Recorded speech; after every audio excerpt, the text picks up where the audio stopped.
Good afternoon. We turn now to Ravenclaw, the house that insists on elevating tedious bookwork into a moral calling. They are, shall we say, the only house that confuses intellect with identity, sneering that half of them mistake memorization for true genius and eccentricity for actual depth. They pride themselves on wit, learning and originality, but their brilliance, much like an unmaintained antique, is often impractical and easily defeated by a touch of cunning or genuine magical force. Cunning, remember, is intelligence applied. The founder who lost her mind, Rowena Ravenclaw, was a witch who valued students, whose intelligence is surest, and who desired to teach those who possessed wit, learning, originality, and independence. She believed in the sharpest minds. She also believed in the power of relics. Her famed lost diadem, which she supposedly vanished with centuries ago, was intended to enhance the wisdom of the wearer. This demonstrates a core Ravenclaw failing, relying on external objects, a piece of gaudy jewelry, in this case, to compensate for internal deficits. The irony, of course, is that a witch so concerned with genius failed to master one simple task, raising a child who remained loyal. Her own daughter, the Grey Lady, stole the magnificent diadem, confirming that Rowena's celebrated wisdom failed spectacularly within her own immediate family.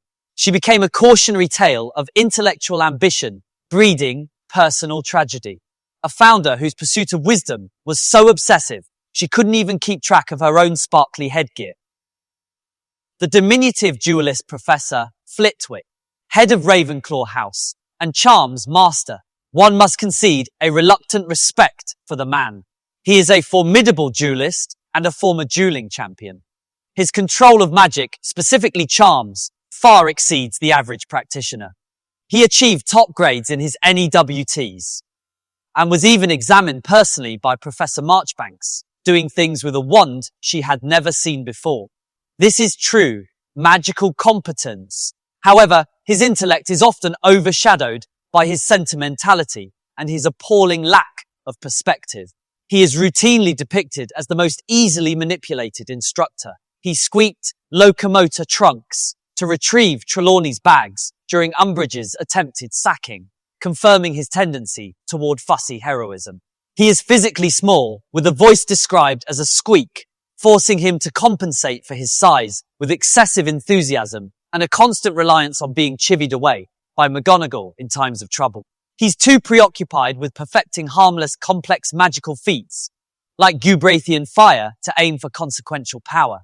A masterful wizard who compensates for a weak stature by squeaking complex spells and winning childish dueling trophies. The wand pedant Ollivander, the eccentric wand maker. He is believed to be one of the oldest wizarding families in existence. He possesses large, pale, misty eyes, and his entire life revolves around the obscure perfection of wandwood and cause.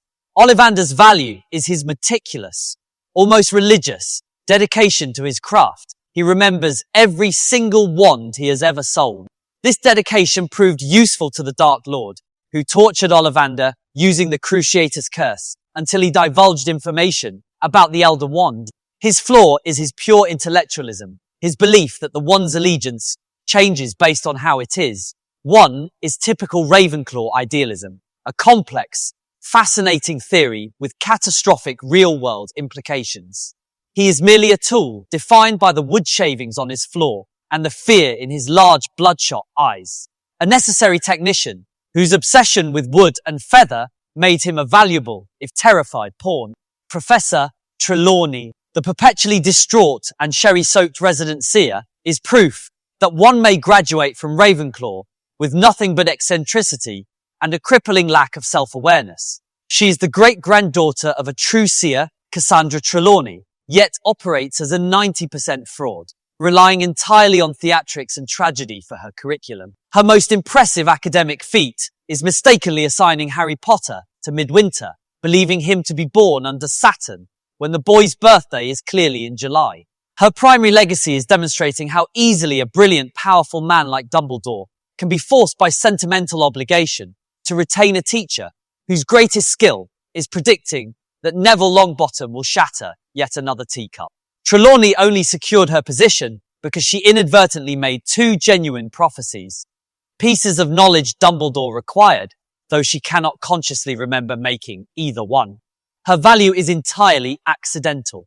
A weeping, crystal-gazing monument to the house's ability to confuse alcohol dependency with inner eye illumination. The endearing lunatic, Luna Lovegood.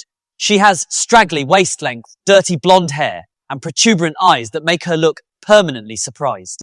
Her father, Xenophilius, is equally dotty, publishing the Quibbler, which is full of lunatic conspiracies, like the idea that Rufus Scrimgeour is a vampire, or that Aurors are part of the Rotfang conspiracy, planning to bring down the ministry. Luna's fatal flaw is her originality. It is too genuine, too unfiltered, and entirely lacking in the calculated utility required for success. She wears jewellery made of butterbeer corks, reads her magazine upside down, and names her father's absurd theories, like the heliopaths, and the belief that gnome saliva is enormously beneficial. However, she possesses a knack for embarrassing honesty and an unsettling perception. She was smart enough to recognise Pottah, even when he was disguised, and was relentlessly loyal to him, defending his friends even when they were unfriendly to her. She is the Ravenclaw who survives, because she is too strange to be considered a genuine threat, a dangerous form of independence. A delightfully decorative half-wit whose honesty is so pure it accidentally exposes inconvenient truths.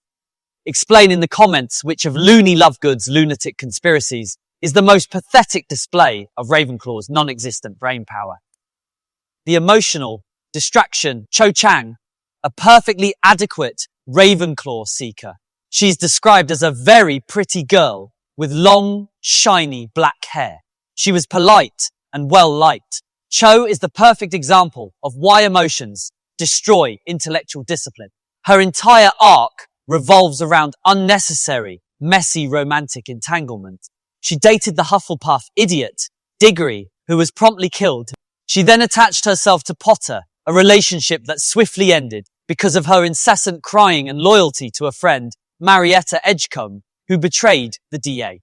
Her wit dissolves into tears and confusion when under pressure. When attempting to cast a simple spell while nervous, she confused it with Expelliarmus. Cho's talent and beauty are completely wasted on allowing sentiment to guide her judgment, making her an emotional distraction rather than a strategic asset. She's incapable of handling conflict without crying again, a perfectly acceptable seeker whose intelligence is sadly short-circuited by grief and misplaced sentimentality. Only click like if you understand that Cho Chang's relentless crying confirms that emotions always defeat their useless wit. Xenophilius Lovegood. Now, here is a man whose wit is undeniable, yet tragically mismanaged. Luna's father, a man whose unique perspective unfortunately veers wildly into the mentally vacant. Lovegood embodies the Ravenclaw flaw, valuing eccentricity above efficacy. He edited a magazine, The Quibbler, and bravely used it to support the resistance against the Dark Lord, a stance that resulted in his imprisonment. This demands a reluctant nod. However, consider his priorities. He believes in utterly baseless nonsense like the crumple-horn snorkack and heliopath. Worse, he kept an explosive irrumpant horn in his home, believing it was the mystical snorkack horn, a failure of practical intelligence, so profound it caused his house to be demolished. When pressed by those seeking the Dark Lord, his ideals dissolved instantly. He attempted to barter the freedom of his daughter for idiotic trinkets, and finally for Harry Potter himself. Such cowardice confirms that the intellectual vanity of Ravenclaw often masks a dreadful lack of true conviction. A brilliant mind wasted on nonsense, trading true belief for pathetic self-preservation. Quirinus Quirrell. He represents the pitiful fate of a Ravenclaw mind when confronted with actual powerful cunning. He possessed a brilliant mind and excelled at the theory of defensive magic.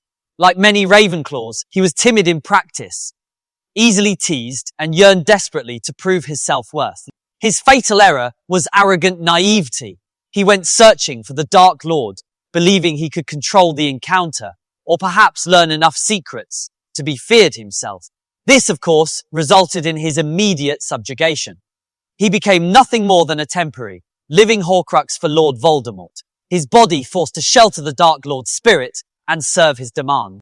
He was reduced to smelling constantly of garlic beneath his ridiculous turban and died because he touched the protection magic left by a sentimental mudblood, the ultimate humiliation for a supposed genius.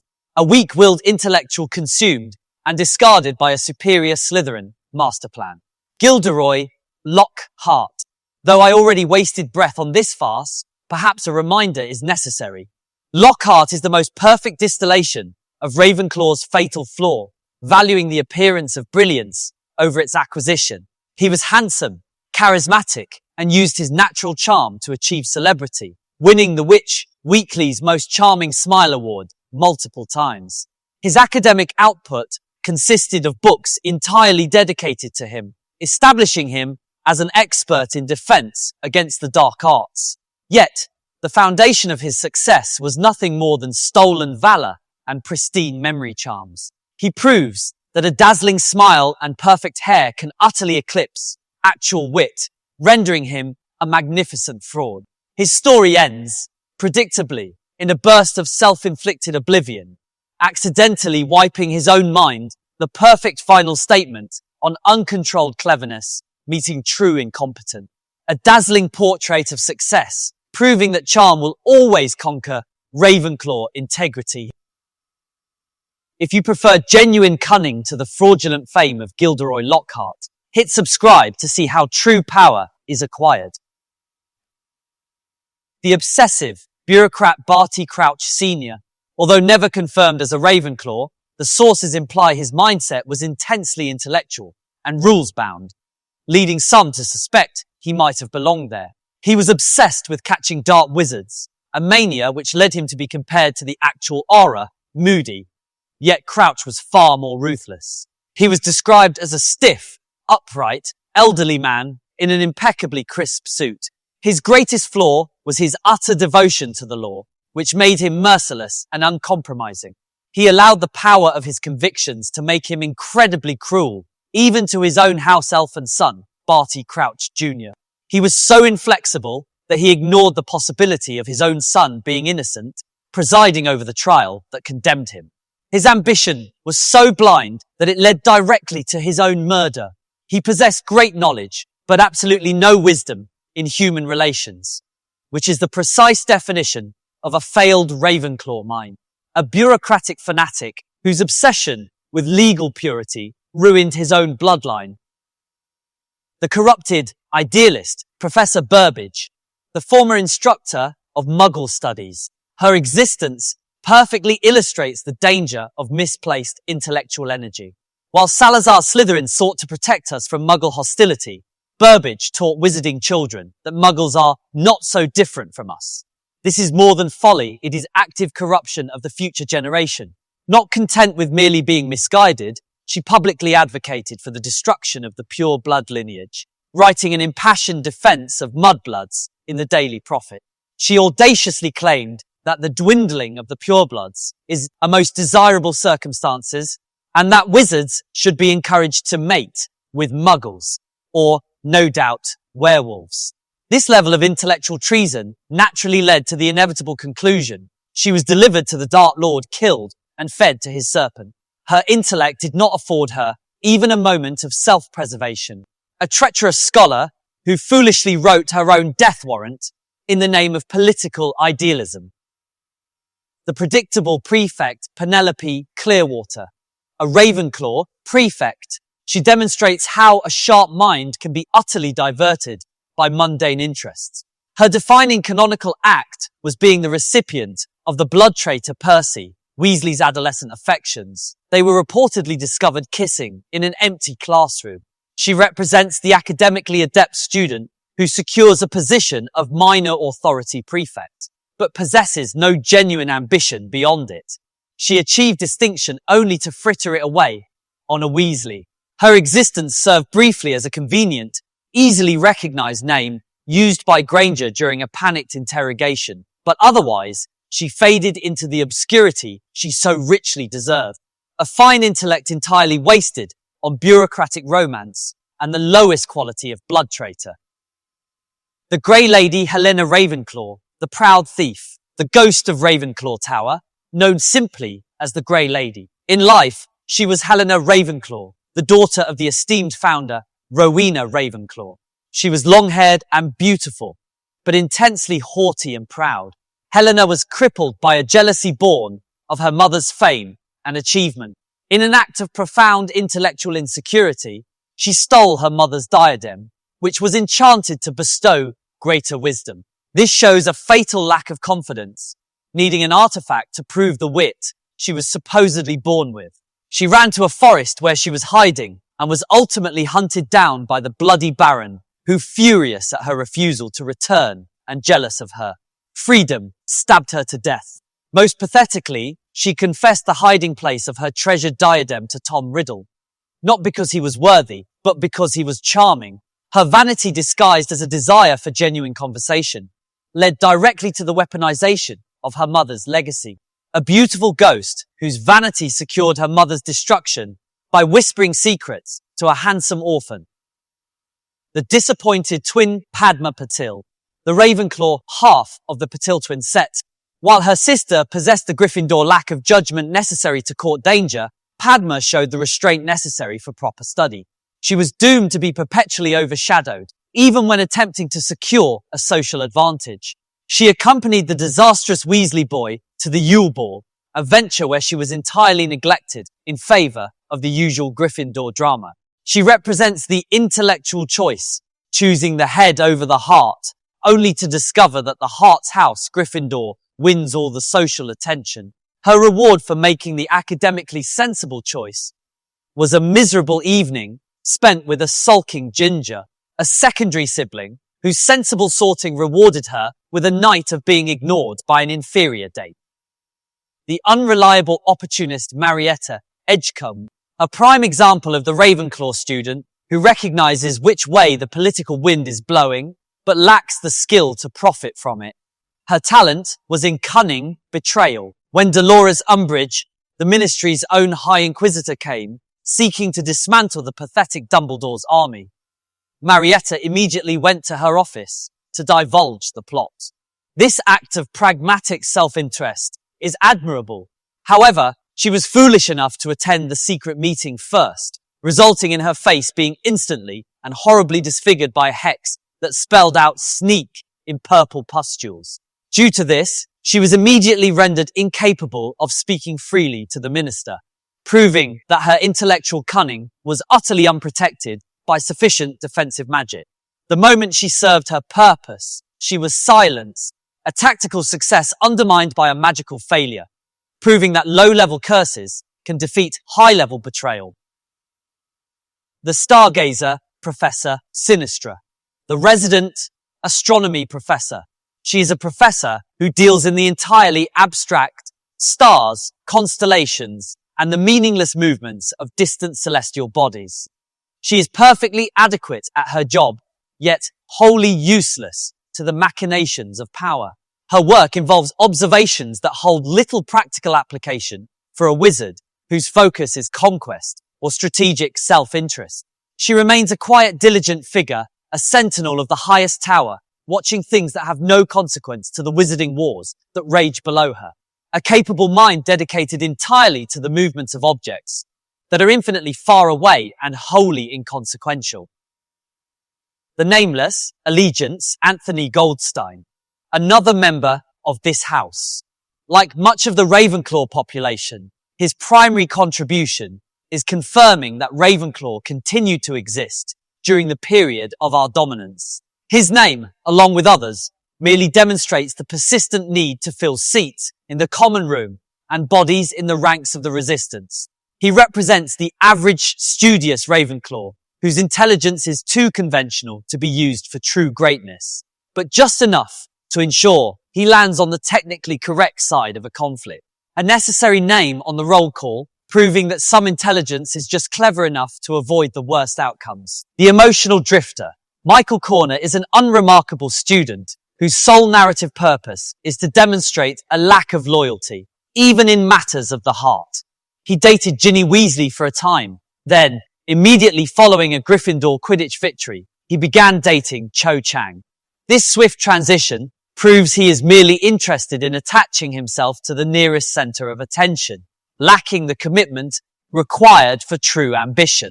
He eagerly asks Slughorn about the use of Felix Felicis, confirming his desire for easy shortcuts to success.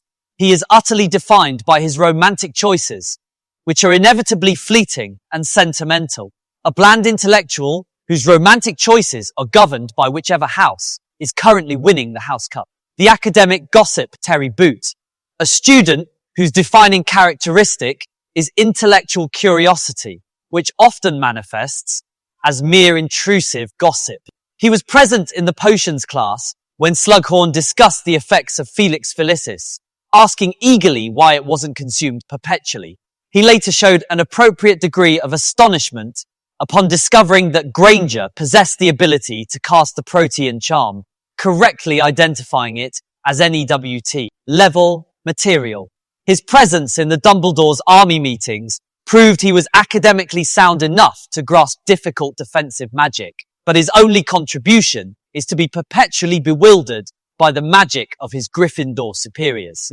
He is the ultimate study in theoretical competence without strategic application, a capable brain dedicated to recognizing brilliance in others, but incapable of producing it himself. The background filler, Mandy Brocklehurst, a student sorted into Ravenclaw in the same year as Potter.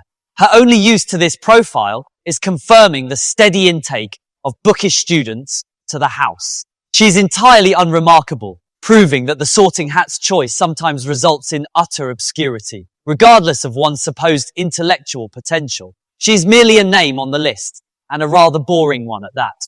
The perfect example of a Ravenclaw mind sorted for promise, yet contributing nothing of consequence. Roger Davies, the former Quidditch captain. He exemplifies the Ravenclaw who tries too hard to acquire the Gryffindor lifestyle, attempting to cloak his ambition in academic pursuits. His life, as far as records show, was defined by Quidditch, public displays of affection, and social climbing. He attended Slughorn's pathetic attempt at a patronage club, demonstrating that for all his supposed wit, his ambition led him directly to social positioning. Furthermore, a supposed intellectual leader should not be distracted by the mere presence of fleeting beauty. Yet he was rendered functionally inept at the Yule Ball, staring at Fleur Delacour and missing his mouth with his fork, a delightful display of priorities. When attempting romance, he preferred the overly frilly, sentimental atmosphere of Madame Puddifoot's, culminating in awkward public displays. He possessed the necessary technical skills for his sport, but ultimately lacked the focus to maintain the facade of cerebral superiority. Proof that Ravenclaw ambition, stripped of intellectual application, merely becomes frantic popularity seeking. The nepotistic choker, Marcus Belby, a student whose only distinction is his family connection to a famous person, his uncle Damocles, invented the Wolfsbane potion. Belby was selected for the Slug Club, a testament to Slughorn's belief in networking, not the boy's talent. Belby proved entirely unworthy of this preferential treatment. When questioned about his successful uncle, he choked on a mouthful of pheasant and required a rescue charm from Slughorn. He was unable to adequately describe his uncle's work, suggesting he was academically lazy and uninterested in true learning. This is intellectual nepotism at its worst, a celebrated family name propping up a fundamentally incapable youth, a glorified name-dropper who physically choked when his intellect was briefly called upon. The ill-fated target, Dirk Cresswell, the head of the Goblin Liaison Office. He represents the kind of muggle-born who, by sheer intellectual grit, manages to infiltrate and ascend within the ministry hierarchy. His problem naturally was his origin. When the ministry was seized by true power, his muggle-born status made him a political liability. Potter, disguised as Runcorn, threatened to have Cresswell's family tree examined, an action that would seal his fate. He was later mentioned as being questioned by Umbridge. His fate proves that no amount of acquired brilliance can protect one from the fundamental structural superiority of pure magical lineage. Intellect is merely a temporary shield. A successful climber whose acquired intelligence was utterly defenseless against the scrutiny of true power. Myrtle Warren, a former student, now doomed to haunt a girl's toilet. She represents the inevitable product of unchecked emotionality in this house. Perpetual, miserable, wet failure. Her death itself was the pathetic consequence of her uninspired existence, killed by the basilisk when she opened the stall door, having been bullied about her spectacles. The fact that this insignificant creature's demise was necessary to advance the greatness of the true Slytherin heir, Tom Riddle, merely underscores her ultimate irrelevance. Now, she merely occupies a perpetually waterlogged, ignored space, reduced to glumness and loud sobbing. This house's dedication to feelings over facts means that, in death, she is incapable of ceasing her ridiculous, mournful moaning. A loud, pathetic ghost whose greatest legacy is being convenient collateral damage. Miss Fawcett. She represents the arrogant impatience that cripples this house. In her haste to circumvent the rules and gain status in the Truizard tournament, she chose a crude solution, the aging potion. She attempted to breach the subtle, powerful magical defense established by Dumbledore, the age line, with a simple chemical cocktail, believing that intellect alone could defeat deliberate power. This attempt resulted, predictably, in her failure and physical humiliation, growing an unsightly white beard before Dumbledore himself. This is the essence of Ravenclaw failure, mistaking an easy answer for an intelligent solution and refusing to respect the calculated power wielded by true authority. She was caught by the simple truth that sometimes wit is simply knowing your limit. A cautionary tale illustrating that arrogance cannot circumvent the fundamental laws of age or magic. In conclusion, Ravenclaw, you are welcome to your books and your high grades. We Slytherins will continue to pursue ambition and power, ensuring that when the wizarding world needs true leadership, we are the ones delivering the orders, while you continue organizing the Ministry archives. You are dismissed. Now that you've watched this pathetic display, proving Ravenclaw's legacy is as miserable as moaning Myrtle, click the card for A Malfoy's Guide to Gryffindor's So-Called Heroes.